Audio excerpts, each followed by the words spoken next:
Now, tonight, we're going to have Margeigh talk about politeness, which is, there's the joke about the professor who always studies the one thing that they're missing in their own life. So I've gotten much more interested in politeness theory, very belatedly. And I would love to have us learn from what Margeigh explored when she was working on like the early versions of Cortana and even before that. So in the hopes that she can share that rather than have me talk, let me give the stage to Margeigh.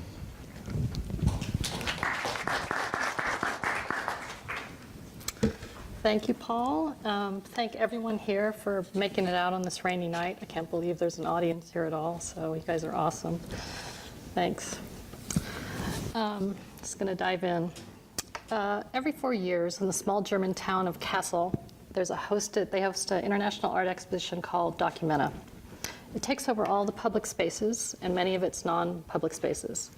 In 2003, I stood in a very long line in the town square waiting to enter the main gallery space. The line wasn't moving very fast because at the main entrance, exhibition staff were screening purses and backpacks as a security precaution.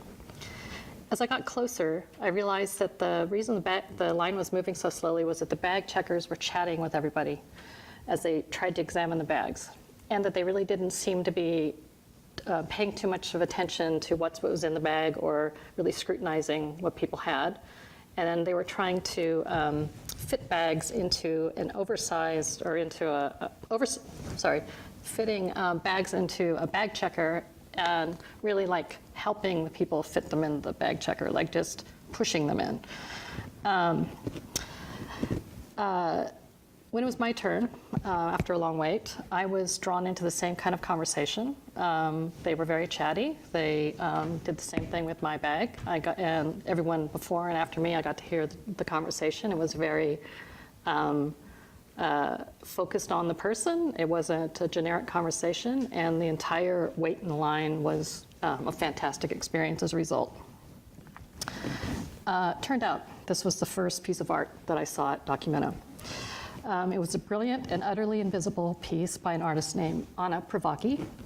Her installation was a result of weeks of training Documenta staff. She trained them in the people from the town and people from the Documenta community in the ways of hospitality and the tactics of grace, as she called it. These were insights she first learned from her mother and later perfected with a collaborator, Irina Arshtakova. And now I'm going to show you a clip that was part of the pre-work for this exhibit.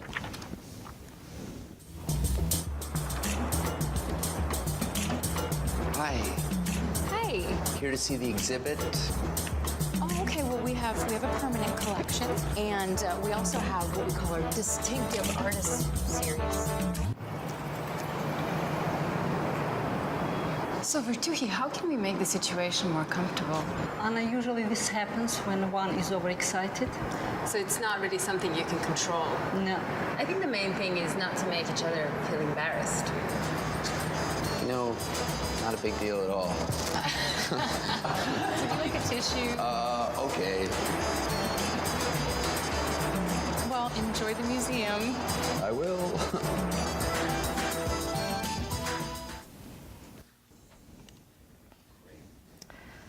I love the Greeting Committee, this series of videos, which you can find on Vimeo, but I loved it because it was so closely related to work I'd been doing at Microsoft for at the same time, or for the past couple of years. So tonight I'm going to be sharing some of what I learned through doing this work. But first I'm going to just tiny little bit of background. The talk's about machine learning, but I'm not a data scientist. I'm merely a designer. And for most of my career, I worked as a design consultant, creating interfaces for consumer products and entertainment platforms in particular. And with traditional consumer products, it was possible and typical, really, to communicate product vision by making drawings and executing animations. It's possible in traditional product design to be really specific about every aspect of user experience. and exactly what happens when the user does X, Y, or Z. So when I left consulting to join Bing Mobile, where I led the design team for a couple of years, I expected to be kind of continuing in the same vein, and I did for a little bit. But a couple years in, it sort of became clear that the future of search was not going to be about typing queries into text boxes. We began to realize that in the age of ubiquitous sensing, connected devices, real-time signal processing, and predictive modeling, all of a sudden it was possible to consider search experience that was much more personalized and possibly extremely different from the search interfaces that we're accustomed to.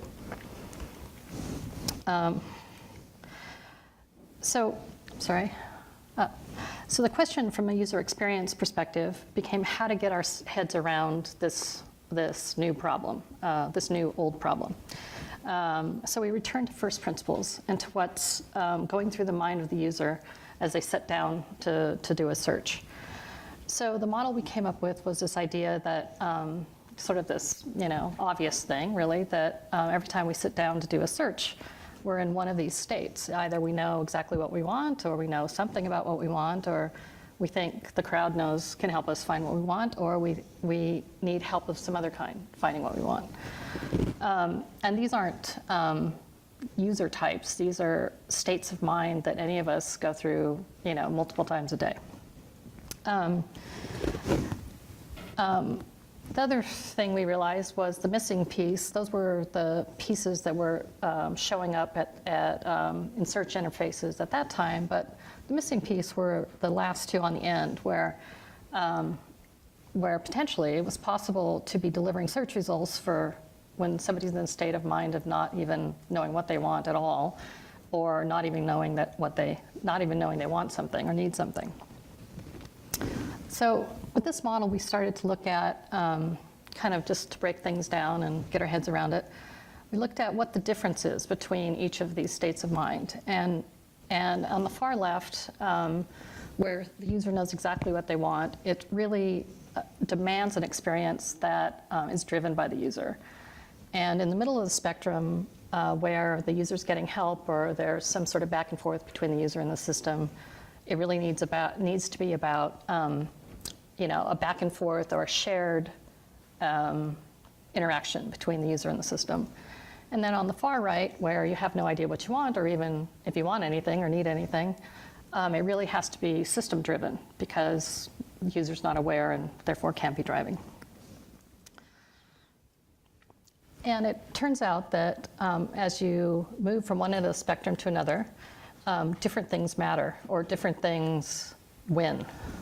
So on the left-hand side of the spectrum, obviously efficiency's, what it's all about.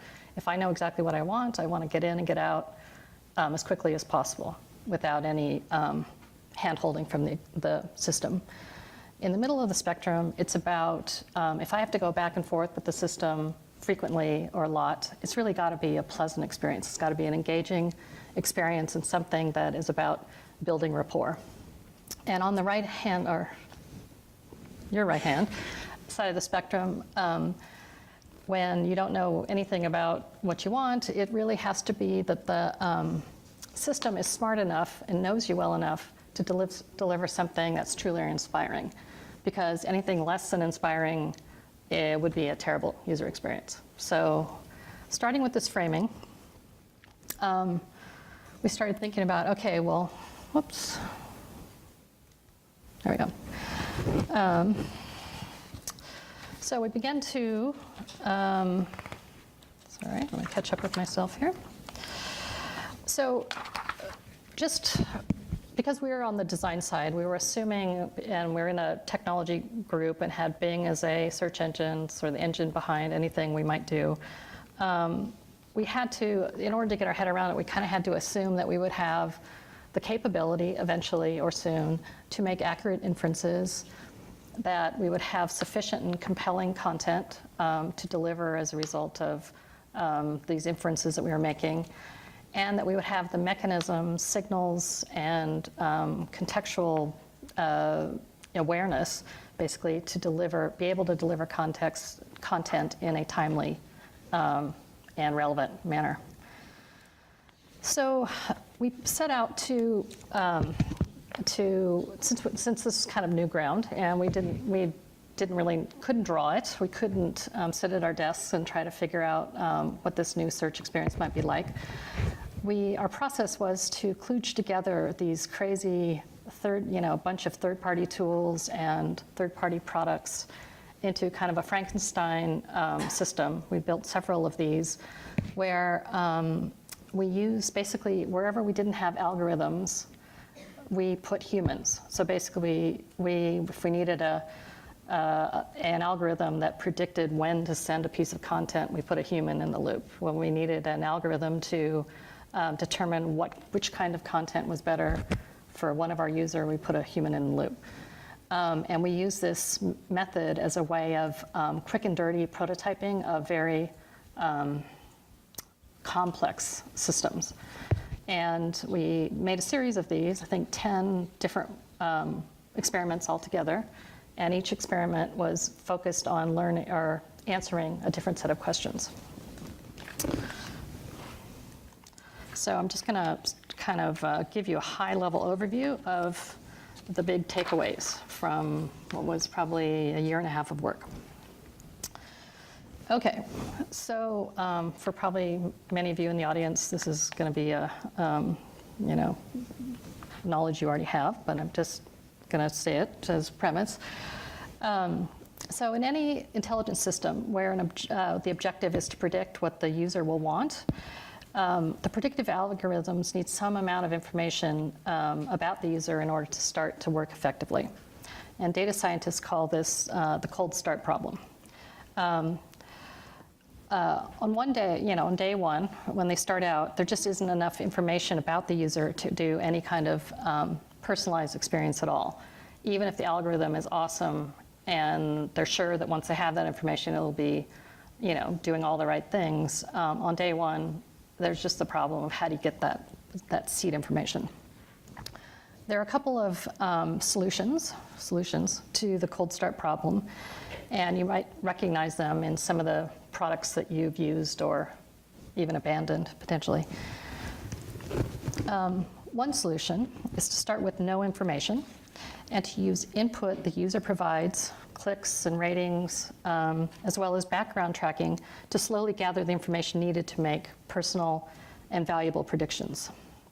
This strategy can result in a why bother experience for the user because the product is supposed to be smart, but if it takes so long for a user to experience the value or reap the benefit, then they're likely to give up. Second solution is to ask the user for every piece of information that the algorithm needs. This is a very transparent approach, and people take this approach for that reason sometimes. And it allows the personalization to happen faster. But often it's so tedious for the user that they drop off even sooner than with the first solution.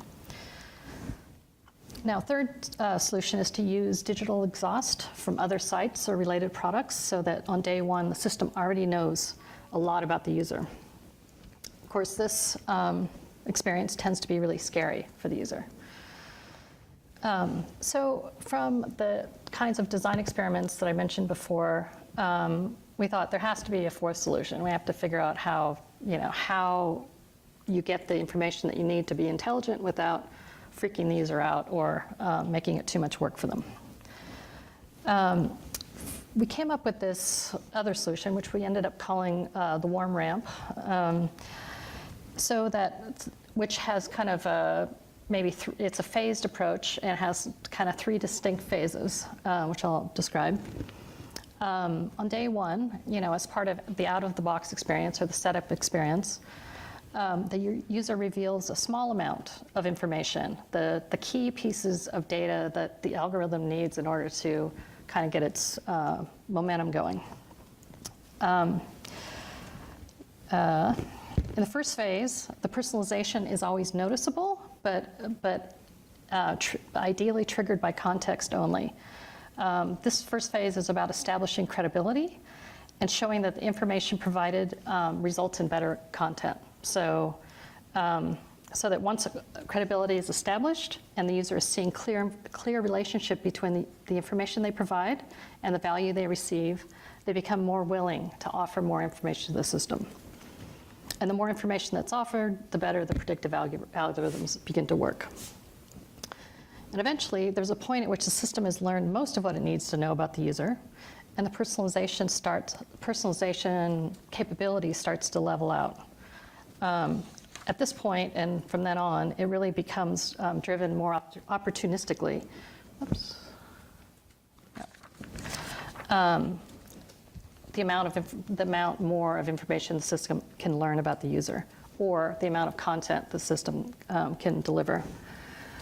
In the swarm ramp approach, the key insight probably was that the system may actually know more than what it's letting on. That maybe restraining itself, not trying to show off, not trying to be too smart too soon, is a good strategy, because in the experimentation we did, people needed to test the waters before they would trust the system with more information, even if the system was capable of doing more. In the second phase, the system kind of changes gear. It's proved itself. Hopefully the user's using it regularly. And if the algorithms are doing a good job, there'll be kind of an inflection point, which you see, where the user starts to even give the system credit for more than it actually knows, or more than it can actually do.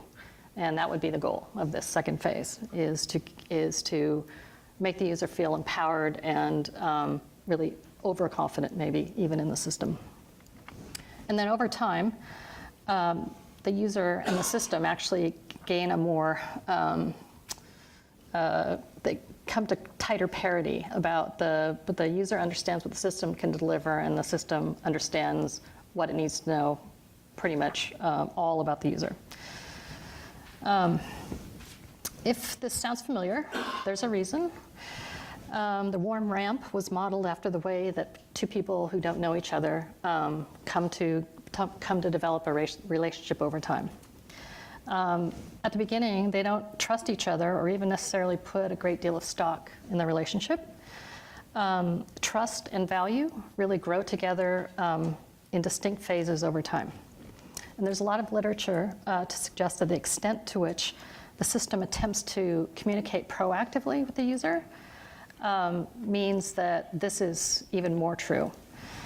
And when the interface of a system like this is embodied in any way, like Allo or Alexa or Cortana or Siri, the onus on observing social protocols is even greater. So when a system presents it as an agent, itself as an agent, all of the prevailing roles of social engagement apply and should be observed between the user and the system. One aspect of which is when people who are getting to know one another have a tendency, or it's an unconscious reaction of showing interest, is to start to mirror one another or start to adapt. Ideally, both are trying to adapt more to the behavior of one another. We played around with kind of a very late experiment. We played around with this. We took a linguistic theory, which has to do with different styles of conversation, different conversational styles, which are reflected in level of animation, number of the words you use, pitch rate, pitch range, the formality or informality of the language used. And we tried to model that, make the system, see if a system could model these, detect and model these different attributes of engagement with the user, and whether or not it resulted in higher level engagement. And the preliminary take was that there was potential here. Definitely needs some development. Okay, so that was all theory. That was all just kind of the foundational design layer that then took a couple of years. But at Microsoft, this was right at the time where they were deciding that they needed a system like Siri or, well, Alexa wasn't there yet, but they needed their version of Google Now and/or Siri. So it came time to put this kind of theory to practice. And so the next couple of case studies, I'm just going to go through how we looked at or how we broke down different aspects of the warm ramp. So as I showed before, in the lower left we have our same kind of value graph. And a key piece of this is getting some critical piece of information right off the bat. So the user's first run experience is a key moment, and the out-of-box experience is a ripe opportunity because the user's excited to get into the product and at that moment kind of willing to do whatever they need to do in order to engage. So for V1 of Cortana, which was on Windows Phone 8, my team created a short little get-to-know-you feature. In this feature, the system asks 4 really indirect questions, kind of like a new acquaintance might. And the questions are really intentionally designed to beat around the bush. And the answers that are the options are not supposed to be sensitive. They're supposed to be just kind of amusing to answer, sort of like a Cosmo quiz.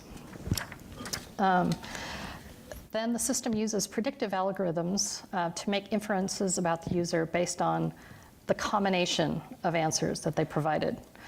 In the audience with us tonight is Lisa Pessensen, who is a key contributor to this project, and she has she brought a cognitive science and user research background, and she can answer really hard questions about this during the Q&A. She'll join me up here.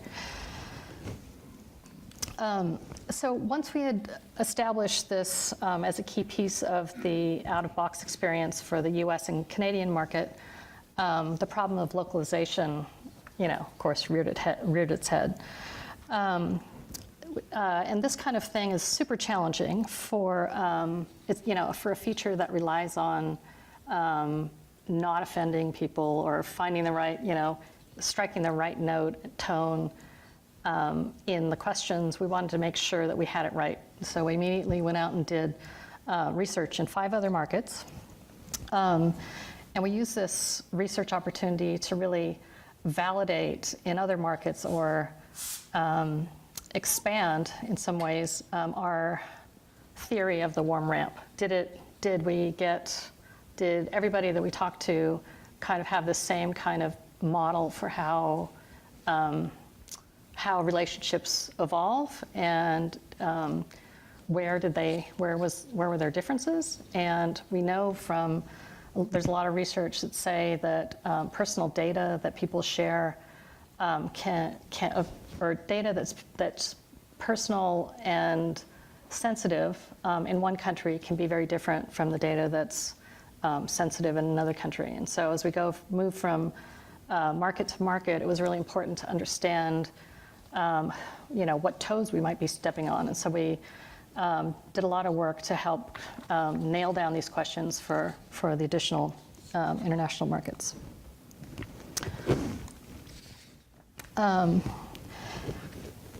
And sort of stepping back, it's kind of all well and good to come up with a model like this, but unless you can explain it or document it in a way that developers and executives can understand, you can't go any further with it. It's like it's design you can't draw, right? So you have to build it in some way to communicate the power of it. Whoops. So that's what we did. We did another effort was building basically an end-to-end embodiment of the warm ramp. And it was a demo app that anyone could use and really experience, in real time and over time, the benefits of this approach. So I'm just going to show you a quick animation that summarizes how it worked. But just to let you know, we built the whole thing, the rules engine, all the algorithms in the background, and we made a functional app to prove that it could be done.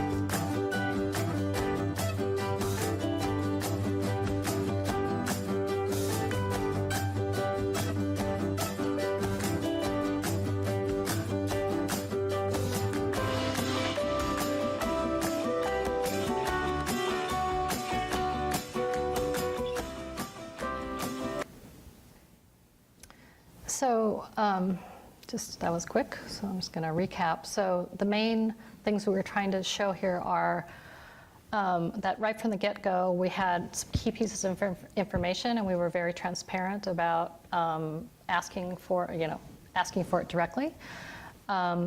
We were very transparent about, we had a visual inference system, so any inference that the system made showed up as something like a badge, and over time you gathered these inferences and you were able to click in, and if you didn't want to be known as sporty, or you didn't want sporty to be influencing the recommendations you get, it's up to you. You can get rid of that thing. The idea of the system was we just picked a data stream. We had a lot that was a great, robust data stream, which was events. So we set the algorithms to work on an events recommendations. So the app would return a list of events, and on the fourth screen over, in some cases, so we got signal from whether people saved or deleted events, but also we got additional signal when they took the trouble to rate stuff. And whenever they rated something high, we added dinner and drinks recommendations near wherever they were going. And then, of course, we sent them invites for both the dinner and the event into their calendar. So again, this kind of concrete, demo of the system makes all the hand waving unnecessary, and it makes it's a way that designers can begin to engage with kind of get under the hood and engage with the drivers of these kinds of experience, like really understand the limits and the possibilities, but also it allows us to demonstrate in higher fidelity what the user experience we're after is really all about. And then kind of going on to the kind of the middle of the warm ramp. And again, the warm ramp is really based on this kind of conversational model of a give and take between the system and the user. And one of the modes of conversation is banter. And we found after Windows Phone, the first version of Cortana on Windows Phone, that one of the main things people like to do with Cortana was just mess with her. Of course, you've probably seen, all the list of things you can ask Siri or Cortana. And so we took one of the things that was most frequently asked, which was, "What's up, Cortana?" And started to think about, well, what can you do with that situation where the user is clearly focused on the phone, they're killing time, how can we use that as a learning opportunity? So I can't show you these, but we developed a couple of games, a couple of interactions that allowed, allowed kind of by this indirect reasoning or reading between the lines, allowed the system to not learn directly about stuff about the user, but to start to put different pieces of information together in order to make inferences in the background. So it was an opportunistic way of being able to learn. All right, and then in the last phase of the warm ramp, this is like the most critical thing, because if you've gotten through the first two phases, now you're in a sustainability mode. You have to figure out how do you keep their attention over time, because a product like Cortana, which is really a new interface on a search engine, you don't want them to ever stop using this thing, right? And so how do you keep that experience fresh? And it turns out that this is really a content problem. The system can only, well, one of our principles, design principles, was that the system has no business learning stuff about you that doesn't result in higher value to them. So we shouldn't be asking for information or going after information that we didn't have better content to deliver as a result. So it really became about looking at actual users' interests, and realizing that in that third phase, we really had to figure out a way to do what I'm calling the long tail of you, which is that, yes, I have typical genres of information. I have interest in health and parenting and travel and work and home and all that. But if you drill down another layer from that, the data that the system has on me becomes incredibly much more nuanced potentially. And really, if the system's trying to be personalized truly and really trying to get to know me over time, then the content that it delivers really has to be at the same level of nuance. So we set out to try and, it's a completely different aspect of the user experience problem, but we set out to try to figure out where would that nuanced content come from. It would be a completely unscalable solution to have curators curating, niche content feeds on every topic. So we got together with a third-party content provider, aggregator, who was able to provide, through their magic, content feeds, automatically generated content feeds on virtually any niche topic that we could come up with, literally any niche topic. And these feeds were automatically generated and dynamically refreshing. So it was like an awesome partnership. And so we learned not only that we could find scalable niche content, but that by parsing these niche feeds, so for example, if I'm a fisherman, I might really appreciate a niche feed about fly fishing, let's say. By parsing a feed about fly fishing, we start to discover like the dialect and the vocabulary of fly fishermen, which is distinct from the neutral, like the dictionary, like the level of word, the frequency of word usage that's the general model differs for every different interest domain. So, which is interesting, because then if we could tell words that have higher frequency for fly fishermen, we can start to infer that someone might be a fly fisherman because they use the same set of words more frequently. But the other completely unexpected byproduct of this was that by parsing these niche feeds, we came up with crazy, unexpected correlations between fly fishing, for example, and like musicians that fly fishermen, care about. So they fish, it's funny, but, Thelonious Monk, it's like and then elsewhere we see more jazz correlations. So completely unexpected. We see like products that are mentioned. We see places that are important for fly fishermen. So I'm using them as an example, but in theory, it could be any niche. It could be model trains people. It could be anything you can think of. So ended up being really interesting, I thought. And just kind of to circle back to where I started, the most interesting thing for me out of all of this last couple of years of design is that, I've moved from this very contained and very easy to present sort of approach to what a user experience might be, and into this thing which Lisa can attest to. We spent so much more of our time in spreadsheets looking at 12-digit numbers, trying to figure out how you could get them to move one way or another, and how to read them to understand what that level of prediction might mean. And we found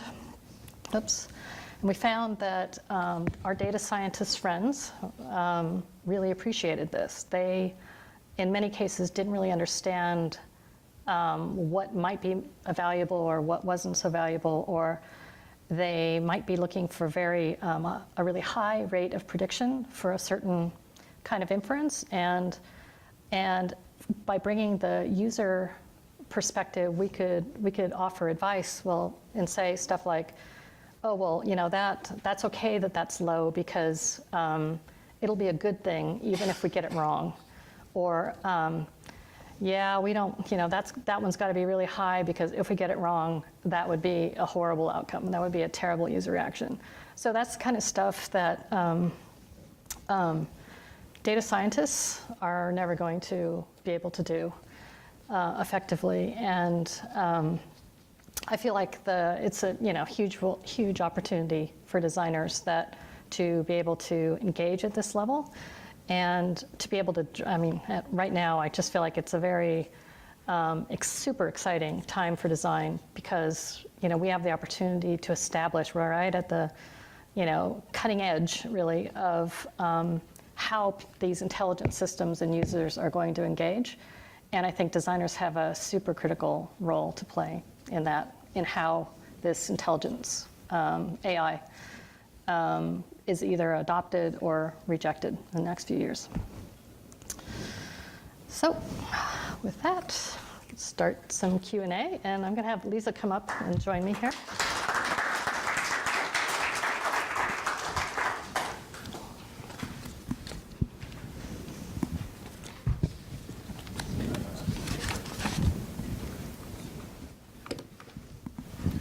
Start with one. Thank you, Margeigh. That was so interesting. Can you say a little bit more about how you use those third-party feeds? Like exactly where the information, say, from fly fishermen shows up besides, in the pipe? Are you showing that back to customers by quoting it? Is that what you're doing? Yeah, so, this presentation is still a little bit abstract, but imagine that Cortana had discovered that you were a fly fisherman. Cortana is pushing cards to you all the time, just like Google now, right?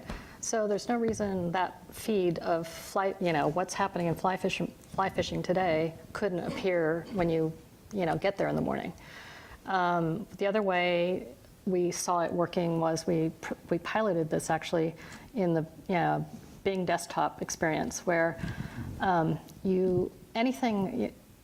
Bing's quite far behind Google in terms of being able to, they just don't have the data yet, the equivalent data.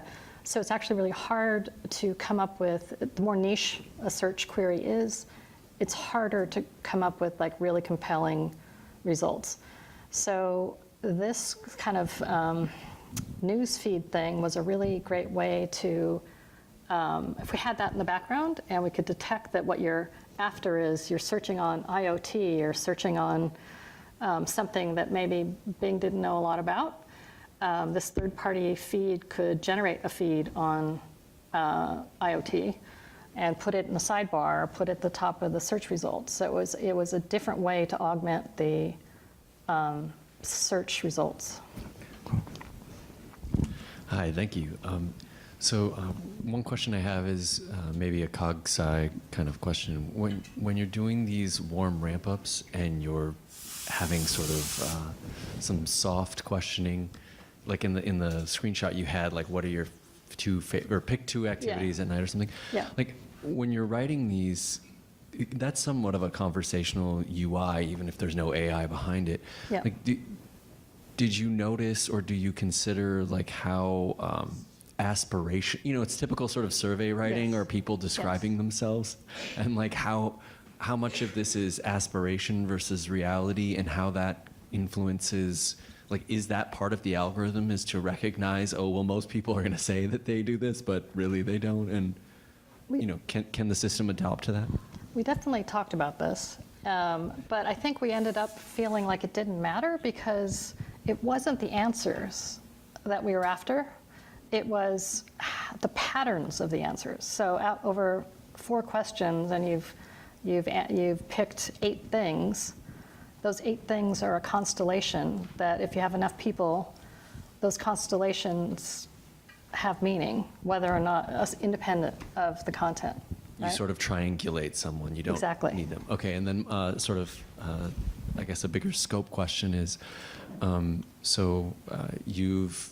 you've discovered that I like fly fishing, and I guess maybe this is related to the value of discovering via my own work versus something being just shown to me. And I'm wondering if you noticed that people responded differently overall to just having information presented to them versus the kind that they put some work in through traditional search to get the result, and if there's any kind of different valuation of that? Yes, absolutely. So even if we had determined, well, it depends on the stage of the relationship. So in the first stage, absolutely we would, even if we were certain you were a fly fisherman, we would not be pushing anything about fly fishing, because in that stage you want to, it's almost like just gaining confidence by being credible. It's not about shock and awe at all, right? It's about restraint. But once in the second phase, where the user's saying, hey, yeah, I like this thing, I'm using it every day, or I'm using it somewhat regularly, you can take their cues. So if they're doing queries on something related to fly fishing, you can easily, in context, follow up with a, hey, did you know we have this, you want news every day about fly fishing? You don't come out of the blue.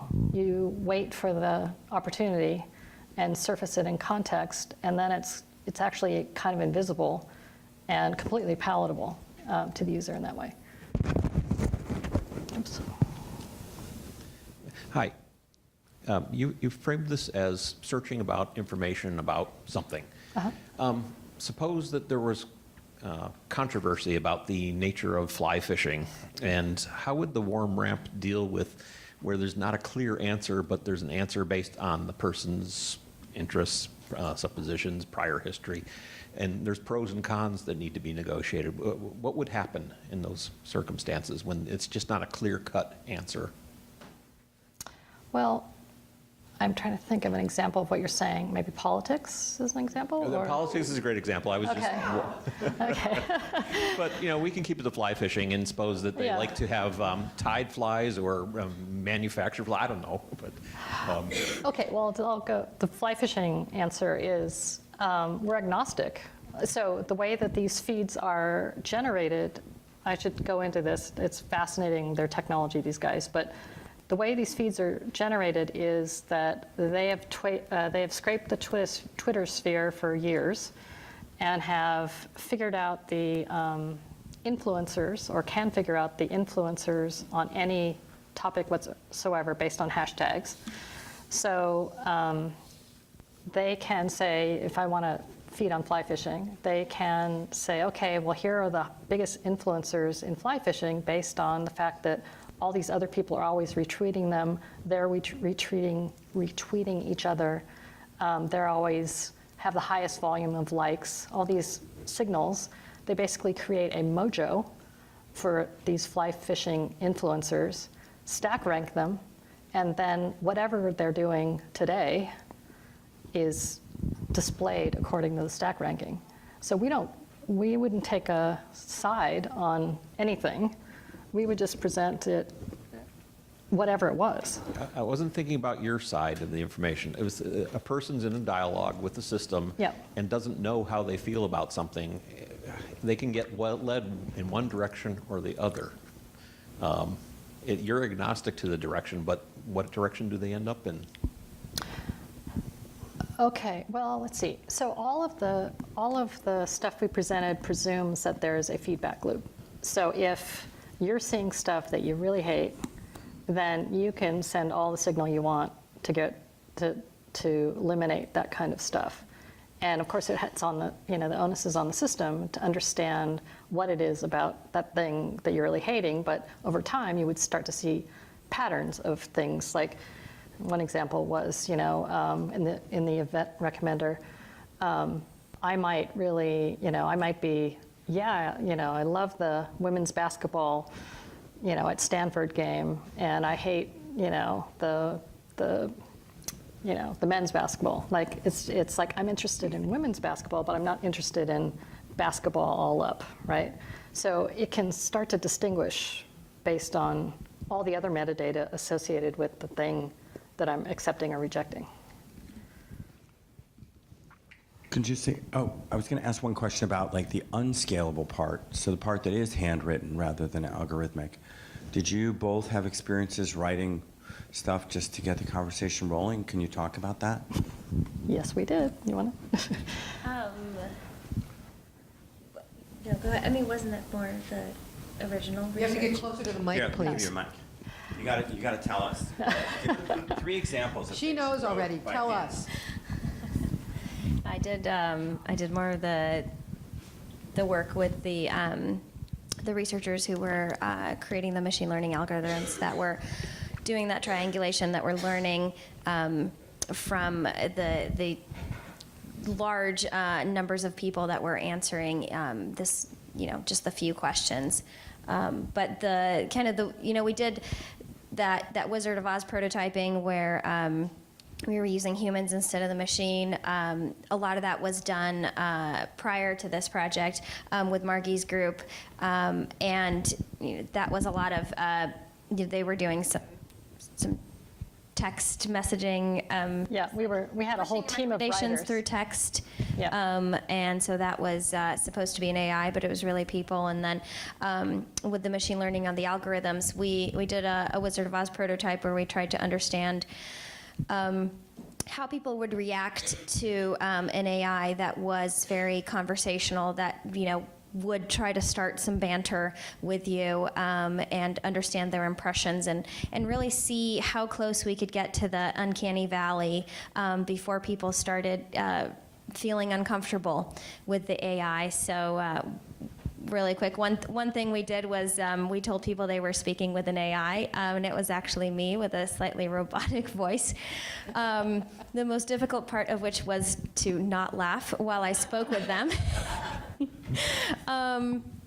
But it was fantastic. We had a moderator who they could speak to if they were having trouble with me, because I would try to be classically somewhat difficult, but still approach some of these topics that they may not have been expecting. So in this way, we were able to get some of those impressions of how this would be were it out in the real world without having a prototype or having something functional. Another question. I think this will be our last question. Sure. You talked about feedback, so it's a user interface for a search engine, yes? Or Yes. does it know when you stop a searching session whether you're satisfied